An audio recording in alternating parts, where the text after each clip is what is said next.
Hi, boys and girls. We're going to continue with our read aloud novel, Time Jumper Stealing the Sword.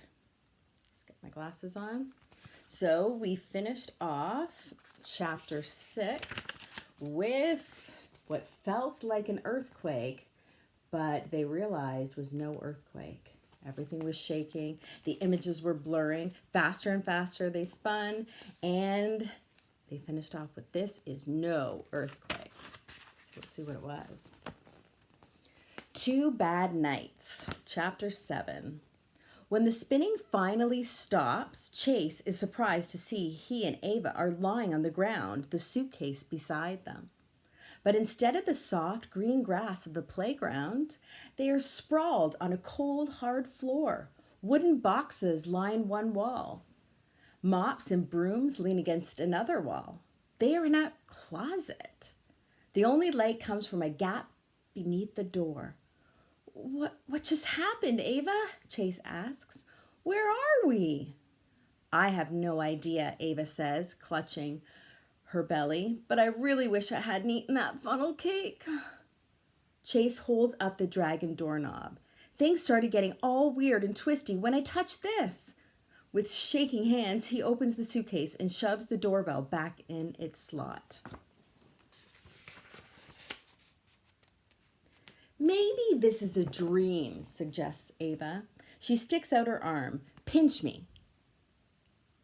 Chase squeezes above her elbow. Ow! Oh, she rubs her arm. Okay, we're not dreaming. We have to get home, Chase says.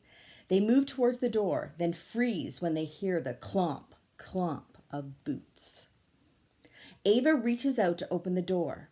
Stop, Chase hisses. Why? Ava replies. Maybe whoever is out there can tell us where we are. Chase points at the large keyhole. They push their heads together and peer through it. They can clearly see two men. The men are dressed in armor and carrying swords on their belts. One has a beard, the other is much younger. It's a little early for Halloween, Ava whispers. Chase hushes her. Everything is ready for the tournament today, right? The young man asked. This is one sporting event no one will forget. Indeed, the older man tells the other. Trust me, no one will ever know that we had anything to do with what happened to the young king. He will win his sword fights like always. The man lets out a deep, mean laugh. And then he adds, until Big Rob shows up at the tournament. That's right, the younger man says. The strange man with the two different colored eyes has made sure that Big Rob's winning streak won't be broken. Ha ha, broken, laughs the bearded man. Good one. Chase doesn't move a muscle. Nothing about the knight's conversation sounds funny to him. The older knight continues. Being a knight was hard work, but being rich will be easy. And all we have to do to get the money was keep that troublemaking wizard out of the way, the younger knight replies. Now no one will be able to warn the king. The two knights slap each other on the shoulders and clomp, clomp out of view. Chase and Ava move away from the keyhole. Ava whispers, did he just say wizard? Chapter 8. Magic or not? Magic and wizards don't really exist, Chase says for a third time. They'd been arguing for 5 minutes already. Yes, they do, Ava insists. Fairies and dragons are real too, but not monsters or elves. Chase throws up his hands. Either way, we need to find out where we are. He peeks through the keyhole. All clear. They step out of the closet and almost fall back when they see the room. Giant tapestries hang on the walls. Colorful rugs cover the stone floors, and a huge round table sits at the center of the room.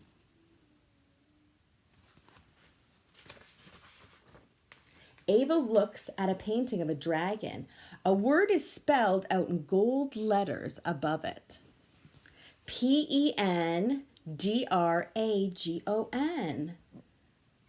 Pendragon? See, she says, dragons are real. This one has a weird name, though.